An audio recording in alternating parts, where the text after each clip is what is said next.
mari kita sama-sama akan mendengarkan firman Tuhan. Disetel dulu yang kemarin. Kita lihat cuplikannya sekali lagi ya, saudaraku, tentang yang progresif itu di folder download. Kita dengar dulu secara keseluruhannya singkat. Kita putar ulang untuk kita lihat poin demi poinnya ya, saudaraku. Yang di download pada yang progresif itu.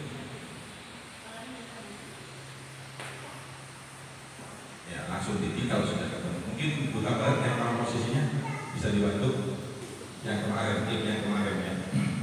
Nah, jadi kita lihat dulu satu ayat sebagai pendahuluan. Matius 24 ayat 10 sampai 12. Matius 24 ayat 10 sampai 12 dikatakan begini. Sungguh, nah di awal dengan kata sungguh ya. Di akhir zaman akan bermunculan nabi-nabi palsu menyebarkan ajaran sesat, mengutip hanya secuil isi Alkitab yang menurutnya baik. Oh sorry, ini apa namanya sedikit review aja ya. Katakan yang menurutnya baik tapi menyimpang dari keseluruhan iman Kristen. Ini saya versi apa ya? Saya lupa nulis ini. Tapi intinya isinya seperti itu ya.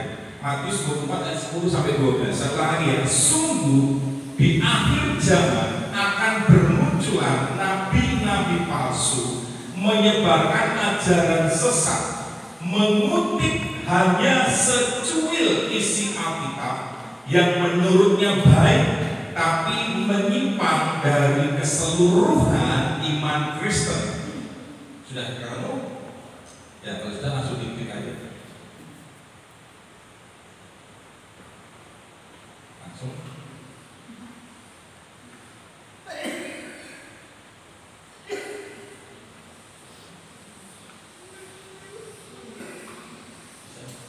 Bukan ini, klipnya, videonya.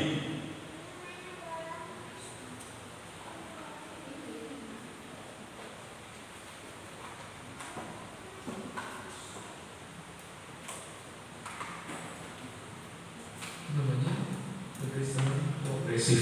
Jadi cara pikirnya sederhana. Kita selalu mempertanyakan semua yang dibilang kebenaran. Kita pertanyain bentuk utama kekristenan progresif adalah yang paling diangkat paling tinggi itu bukan Alkitab. Kalau yang tradisional itu kan apa aja yang tertulis di sini ya, Alkitab disebut. Kekristenan progresif, dan gue percaya kan, gue tidak percaya, dan ini akan disebut sesat oleh banyak orang Kristen.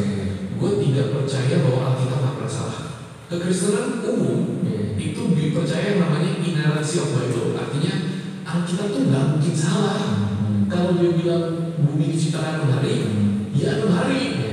Tapi ternyata pada saat gue cari tahu Alkitab tuh, dia sering mengkontradiksi dirinya sendiri. Kira-kira ya, contoh pernikahan itu apa? Antara pria dan wanita. Satu pria satu wanita bukan pernikahan. Semua yang berhubungan itu divorce nggak boleh. Bahkan ada beberapa cara pikir yang walaupun lu udah divorce secara hukum, tapi di mata Tuhan lu akan selamanya menjadi suami istri. Ada kan? Tapi kita lupa bahwa di buku yang sama Tuhan memberikan Daud satu laki, istrinya ada 8. Di Alkitab yang sama, Salomo 1, istrinya sama saudara-saudara 1000. Jadi mana yang benar?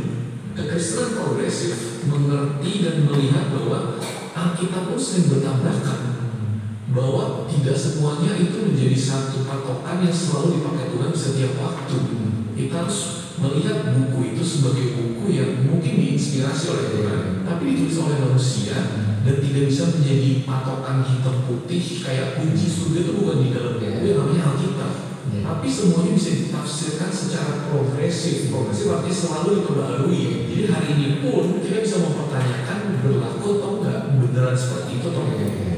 Oke, sekarang diklik satu kali lagi, tapi disiapkan stop ya, stopnya atau tombol stopnya disiapkan. Nanti begitu saya bilang stop, langsung stop ya. Oke, yuk, start sekali. Namanya kekristenan progresif. Jadi cara pikirnya sederhana. Kita selalu bertanya. Nah, perhatikan ya. Ini yang pertama, saudara. Apa yang diyakini oleh bidat yang namanya menyebut dirinya Kristen progresif ini, ya, ini yang menjadi cara pandang, cara berpikir, cara dia menafsirkan, cara dia baca firman Tuhan. Seperti tadi yang kita baca di awal tadi, hanya mengambil secuil ya Alkitab dan kemudian apa? Menurutnya baik, tapi menyimpang dari keseluruhan iman Kristen. Itu prolog kita tadi. Ya, ini saya sengaja stop supaya saya bisa fokus pada ini. Kita selalu, dia mengakui ya, kita selalu mempertanyakan semua yang dibilang kebenaran. Nah, ini kita akan bahas. Kalau kemarin ya, kita kan hanya garis besarnya ya, kita baru bahas intronya lah, katakan begitu. Sekarang kita mulai masuk lagunya, isi lagunya sekarang ya. Kemarin baru intro 1, 2, 3, 4, 5 dan seterusnya ya. Berarti kan ini garis bawah. Ini salah satu hal pengajaran atau keyakinan kelompok yang menamakan dirinya Kristen progresif. Kita selalu mempertanyakan semua yang dibilang kebenaran. Sekarang mari kita lihat apa kata firman Tuhan. Nah, kembali, bukan saya, bukan saudara yang menjawab, tapi firman Tuhan yang menjawab tentang hal ini. Ya, kita buka sama-sama sekarang. Yohanes pasal 17 ayat 17. Ini biarkan saja Bapak ya, nggak usah dibuka. Saudara sendiri buka aja di Alkitab masing-masing. Yohanes 17 ayat 17. Dikatakan begini. Isi dari Yohanes 17 isi dari Yohanes 17 ya, ini adalah tentang doa Tuhan Yesus. Ya. Jadi Tuhan Yesus ini lagi doa, ini doanya. Kira-kira gini, Bapak, kuduskanlah mereka. Ini doa Tuhan Yesus, lagi doa gini, Bapak, kuduskanlah mereka. Siapa mereka? Mereka itu saudara dan saya yang masih tinggal di dunia ini. Ya. Dikatakan dalam kebenaran, kuduskan anak-anakmu, umatmu yang masih ada di dunia ini, yang masih tinggal, yang masih hidup di dunia ini. Kuduskanlah mereka dalam kebenaran. Ayat selanjutnya Tuhan Yesus sendiri ngomong, firman-Mu adalah kebenaran. Firman adalah kebenaran. Jadi mereka sedang mempertanyakan firman itu yang adalah kebenaran. Kebenaran itu adalah firman. Firman Tuhan itu adalah kebenaran. Nah, ini yang sering akan dipertanyakan. Ketika mereka menemukan sebuah ayat atau kebenaran, maka itu akan dipertanyakan. Selalu mereka bilang, kita selalu akan mempertanyakan apa yang dibilang kebenaran. Ini bahaya loh saudaraku. Ya, sudah namanya kebenaran yang absolut pun, absolut benar-benar ya kan, maksudnya ya istilahnya apa ya? Fundamental lah bagi kita itu fundamental banget gitu. Itu nggak bisa ditafsir dengan yang lain, nggak bisa diganggu gugat misalnya begitu. Ya. Tapi dipertanyakan gitu. Jadi mereka sedang meragukan sebenarnya firman itu sendiri. Satu lagi kita lihat ya di dalam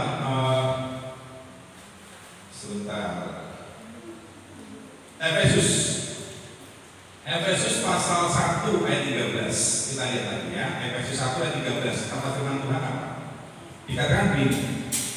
Di dalam Dia, Efesus 1:13. Di dalam Dia kamu juga, karena kamu telah mendengar firman kebenaran, mendengar firman kebenaran, yang itu Injil keselamatanmu. Garis bawah ini, firman kebenaran. Siapa itu? Apa itu firman kebenaran? Injil. Ya, dikatakan Injil keselamatan. Kebenaran firman yang menyelamatkan itu masih dipertanyakan oleh mereka, saudara. Lanjut, di dalam Dia kamu juga ketika kamu percaya dimeteraikan dengan Roh Kudus yang dijanjikan itu. Nah, ini sangat-sangat mengerikan, saudara. Ini yang sedang mereka pertanyakan, termasuk tentang tadi salah satunya ya, sampai mereka berani mengatakan bahkan kunci surga pun itu mereka yakini enggak, bukan di Alkitab kunci surga itu.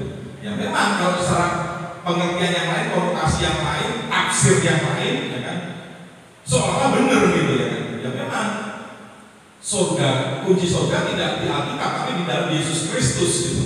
Itu kalau mau diplesetkan mungkin gitu ya.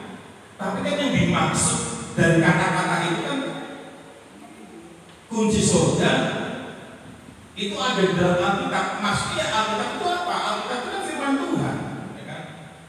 Firman itu adalah Allah. Yohanes 1. Pada mulanya adalah firman. Dan firman itu adalah Allah. Yohanes 1 ayat berapa itu? Tadi saya catat kok nggak ada ya. Nanti kita lihat selanjutnya ya. Yohanes 1 ayat 1. Saya baca ya. Yohanes 1 ayat 1. Pada mulanya adalah firman. Firman itu bersama-sama dengan Allah. Dan firman itu adalah Allah. Firman kebenaran. Firman itu Allah. Jadi mereka sedang mempertanyakan Allah yang menjadi manusia. Dipertanyakan, saudara. Nah, saya berdoa, saya berharap jemaat di tempat ini nggak menjadi goyah dengan isu-isu berita, pengajaran-pengajaran yang seperti sudah tadi kita baca, sudah dinubuatkan. Ya, Yesus sendiri yang ngomong tentang tanda-tanda akhir zaman, menjelang kedatangan Yesus Kristus yang kedua akan banyak hadir di tengah-tengah kita orang-orang yang membawa Injil lain. Paulus berkata, Injil yang lain. Dan Paulus berkata, siapa yang membawa Injil lain, yang memberitakan, yang mengajarkan Injil yang berbeda dari Injil yang sudah diajarkan oleh rasul-rasul di dalam sebagai saksi hidup, yang mendampingi Yesus, yang bersama-sama dengan Yesus, yang mendengar langsung pengajaran-pengajaran dari Yesus Kristus, maka dikatakan orang itu yang membawa Injil yang lain terkutuklah dia. Mengerikan, saudara. Ya. Jadi posisi orang-orang, keadaan orang-orang yang membawa, memberitakan, mengajarkan Injil yang berbeda seperti yang diajarkan rasul-rasul, dia dalam keadaan terkutuk, saudara. Ya mungkin kita belum lihat ya kutuknya itu apa gitu. Mungkin masih lihat mereka berhasil baik-baik saja, semakin mungkin semakin semakin kaya, semakin tenar, semakin terkenal. Mungkin kita lihat secara kasat mata orang semakin terkenal, mungkin ya kan.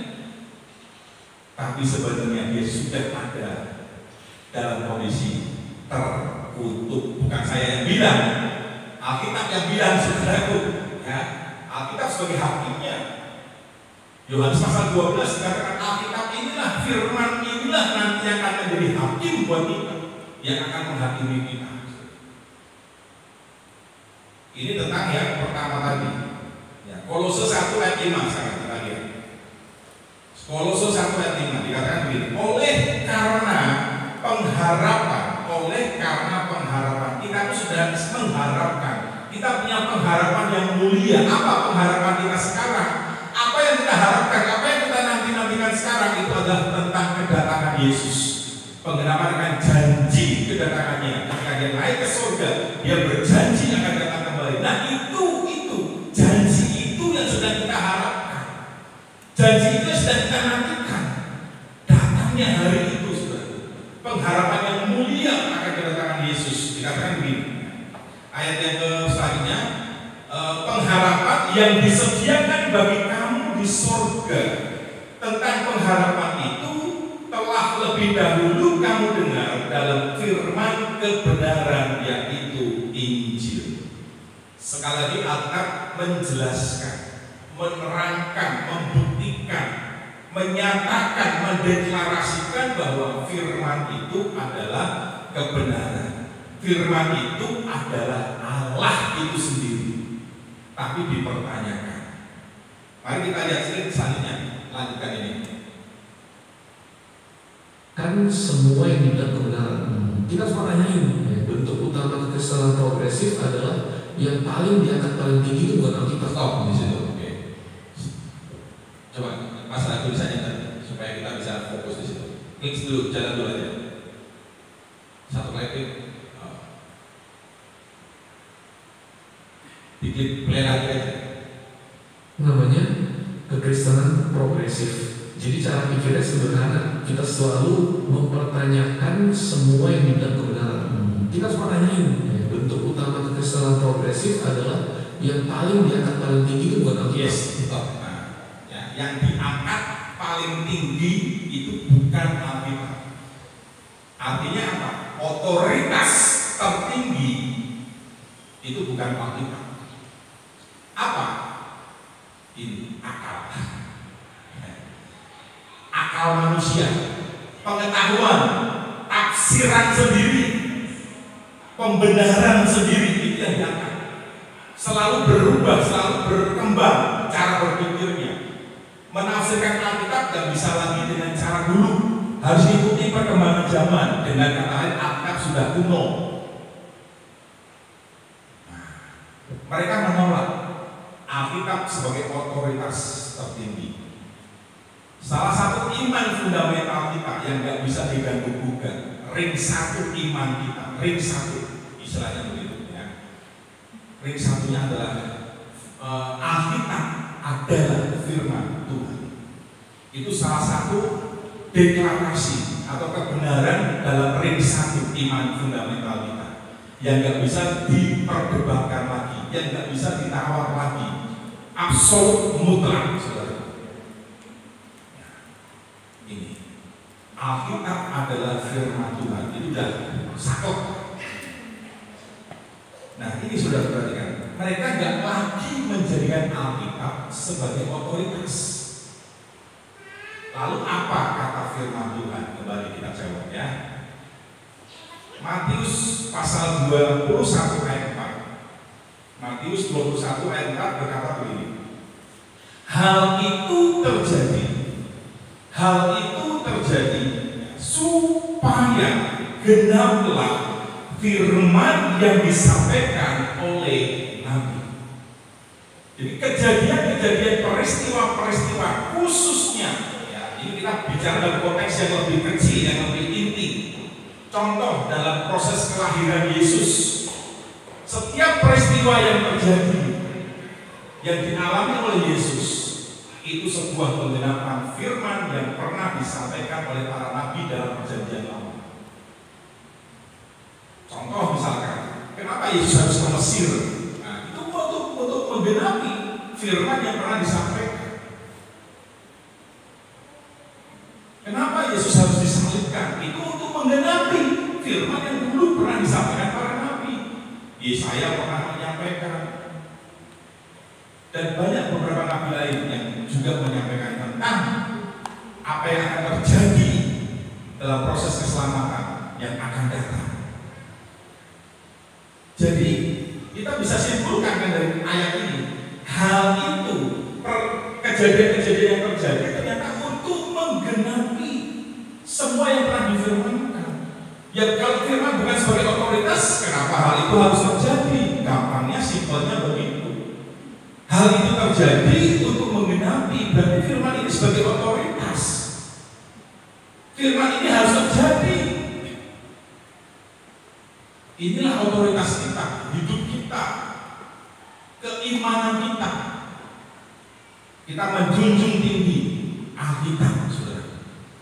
Kalau sampai dia sudah ngomong, Alkitab sudah bukan lagi sesuatu yang dianggap paling tinggi, otoritas, pengatur, kuasa dalam hidup kita. Itu sudah berbahaya, saudara. Lukas 8 ayat 12, saya bacakan ya. Saudara catat aja, Lukas 8 ayat 12 berkata begini. Yang jatuh di pinggir jalan, ini perumpamaan tentang penabur ya. Yang jatuh di pinggir jalan itu ialah orang yang telah mendengar firman itu ya, kemudian datanglah iblis lalu mengambil firman itu dari hati mereka, dari hati kita. Perhatikan ini, supaya mereka jangan percaya dan diselamatkan. Iblis tahu kuasa otoritas firman. Firman punya otoritas untuk menyelamatkan kita. Firman Tuhan punya otoritas, punya kuasa penuh untuk bisa menyelamatkan saudara dan saya, memberikan hidup yang kekal buat saudara dan saya. Iblis tahu itu. Dan untuk menggagalkan itu, iblis memberi atau melaksanakan sebuah tindakan, cara, yaitu mencuri firman itu. Jadi hati-hati setiap kali sudah datang ibadah, setiap kali sudah mungkin konser atau apapun lah, ya kan? Jangan izinkan, jangan biarkan iblis mencuri setiap firman yang disampaikan. Sudah harus terima. Enak nggak enak kedengerannya, ya kan, keras atau sangat keras. Kita mungkin daging kita mungkin waktu tersayat rasanya dengan firman itu. Jangan ditolak, saudara. Kalau sudah menolak, berarti iblis sudah mencuri. Karena sudah tidak mengizinkan firman itu bekerja dalam hidup kita. Sudah menolak. Ketika sudah tolak, iblis ngambil. Ini keuntungan buat iblis.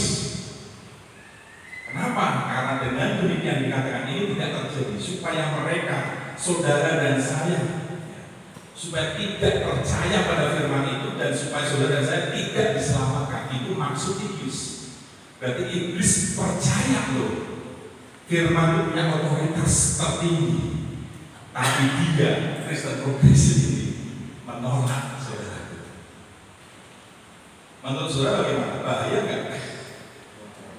Halo? Ya, nanti next time saya ingin mendengar tanggapan dari saudara. Ya. Tanggapan saudara apa tentang hal ini? Saya ingin mendengar. Ya. Supaya saya tahu pengajaran ini sejauh mana sudah menangkapnya. Ini sangat berbahaya, saudara. Iblis aja tahu, mengakui otoritas firman sebagai yang tertinggi, tapi ini kelompok ini nggak mengakui, menolak. Bukan Alkitab otoritas tertinggi, tapi bisa berubah, bisa berkembang. Harus ikuti, Alkitab harus ikuti perkembangan zaman sesuai dengan kondisi sekarang. Kondisi sekarang nggak memungkinkan untuk monogami. Kondisi sekarang memungkinkannya poligami, dari Alkitab harus ikuti.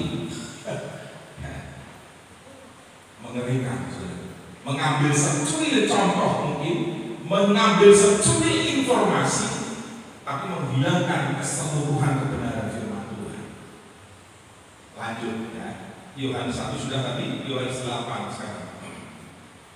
Yohanes 8 ayat 47. Yohanes 8 ayat 47 saya baca. Barang siapa berasal dari Allah, garis bawah ini, berasal dari Allah, maka cirinya, buktinya ini, ia mendengarkan firman Allah.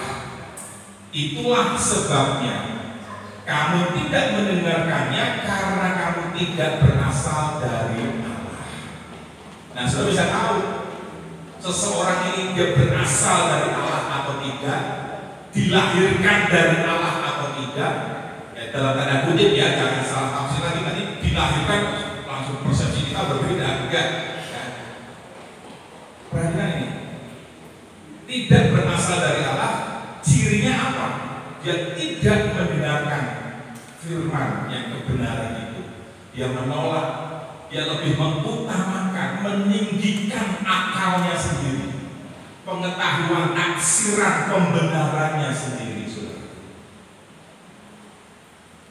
Yohanes 8 ayat 51 sekarang. Yohanes 8:51. Aku berkata kepadamu sesungguhnya, barang siapa menuruti firman-Ku, ia tidak akan mengalami maut sampai selama-lamanya. Tidak akan mengalami maut sampai selama-lamanya. Ini kan konotasinya neraka, saudara. Neraka itu banyak disinggung, ditulis di Alkitab. Surga juga banyak ditulis kebenaran di Alkitab. Tapi mereka tolak itu. Satu lagi ya, satu lagi, next slide-nya. Kalau yang tradisional itu kan apa aja yang tertulis di sini ya, tapi sempat kekristenan progresif dan gue percaya ya, gue tidak percaya, dan ini akan disebut sesat oleh banyak orang Kristen. Gue tidak percaya bahwa Alkitab tidak bersalah. Oke, nggak usah ini. Dia percaya, Kristen progresif percaya bahwa Alkitab itu tidak salah. Maksudnya gini, kebenarannya adalah Alkitab itu tidak salah. Alkitab itu tidak keliru. Kenapa? Karena Alkitab itu diinspirasi, diilhamkan oleh Roh Kudus. Timotius menulis segala yang tertulis dalam Alkitab ini diilhamkan, diinspirasi, diwahyukan oleh Roh Kudus dan dituliskan oleh manusia. Kemarin saya sudah singgung ya, contohnya ya tentang Musa. Musa menulis kitab Kejadian, Keluaran, Imamat, Bilangan, Ulangan. Kitab Taurat ada 5 kitab ini disebut istilahnya kitab Taurat. Ada kitab sejarah, ada kitab Nabi besar, Nabi kecil. Nabi besar, Nabi kecil bukan bicara soal yang dipakai Tuhan luar biasa, bukan, berdasarkan isinya. Ya, kitabnya isinya banyak. Kalau yang Nabi kecil itu isinya sedikit, itu penggolongan saja, saudara. Waktu kanonisasi itu digolongkan supaya kita tuh mudah untuk mengertinya. Yang menulis kitab Taurat tadi 5 kitab Kejadian, Keluaran, Imamat, Bilangan, Ulangan tadi itu adalah Musa. Saudara bisa bayangkan Musa hidup pada zaman apa dan apa yang ditulis Musa hidup pada zaman bagaimana? Rentang waktunya sangat jauh. Tapi Musa bisa menulis semuanya itu. Karena apa? Karena waktu itu diilhamkan, diwahyukan oleh Tuhan sendiri. Kapan? Waktu Musa ada di Gunung Sinai. 40 hari, 40 malam Musa ada di atas gunung. Dan disitulah Tuhan menyatakan semuanya. Yang akhirnya Musa bisa menuliskannya. Itu yang namanya diwahyukan, diilhamkan. Nah, kira-kira zaman perjanjian baru pun yang ada seperti itunya, gambarannya aja lah, ya kan? Entah gimana caranya kita nggak tahu. Itu kan Tuhan yang tahu caranya bagaimana, ya kan? Bagaimana Tuhan mewahyukan. Tapi yang penting kita ngerti, oh ya, Alkitab itu adalah diwahyukan. Manusia menuliskan, yang membuat seolah-olah Alkitab itu salah itu apa? Terjemahannya. Kita percaya Alkitab tidak salah. Dalam bahasa teologinya adalah inerrancy of Bible tadi yang sebutnya. Alkitab itu tidak keliru. Itu adalah dalam konteks dalam bahasa aslinya. Itu tidak ada kekeliruan, saudara. Tapi dalam proses penyusunan Alkitab itu kan ada penyalinan, ada waktu demi waktu, ada yang sobek, ya kan? Aslinya gulungan kitab itu ada yang sobek, ada yang mungkin sudah ada sedikit kendala apa, ya kan? Akhirnya terjemahannya kadang diterjemahkan di berikutnya nggak pas gitu. Bahkan sekarang terjemahan baru Alkitab kita muncul TB2 yang artinya disempurnakan lagi terjemahannya. Bukan salah, tapi karena bahasa itu kan berkembang. Jadi di TB2 diterjemahkan dengan bahasa yang lebih dipahami di masa sekarang. Hanya itu perubahan di TB2 itu dibanding TB yang satu yang pertama itu. Jadi ada penyesuaian bahasa sesuai dengan bahasa yang sekarang dan bisa dimengerti oleh kita pada masa ini. Tapi kalau merujuk pada bahasa aslinya dalam gulungan kitab yang aslinya itu nggak salah, saudara. Karena benar-benar dituliskan dalam inspirasi Roh Kudus. Jadi jelas di sini. Jadi saya berharap, saya berdoa melalui pembahasan singkat ini, ya. Nanti kita lanjutkan lagi. Saudara dulu 3 poin ini. Ya, apa yang disanggah oleh Kristen Progresif ini? Ya. Mereka tidak mengakui otoritas Alkitab. Mereka tidak mengakui bahwa Alkitab itu tidak salah. Ya, mereka mempertanyakan kebenaran itu. 3 poin hari ini kita sudah jawab, sudah kelewat firman Tuhan dari ayat-ayat yang kita berikan tadi. Nanti kalau masih ada pertanyaan silahkan, ya. Mungkin di pertemuan berikutnya di bulan depan kita bisa tanya jawab lebih dalam lagi, ya. Sudah apa yang nggak ngerti atau di kesempatan-kesempatan yang lain sudah bertanya tentang hal ini, ya. Kemarin juga di Purwadadi, di Komsel Purwadadi, di Pul Purwadadi, kami bahas lagi tentang hal ini, saudaraku. Karena ini penting sekali. supaya iman percaya saudara kepada Tuhan Yesus dan Alkitab itu tidak goyah. Amin, saudaraku. Ya, kiranya seberapa yang sudah terima hari ini boleh menjadi berkat bagi kita semuanya.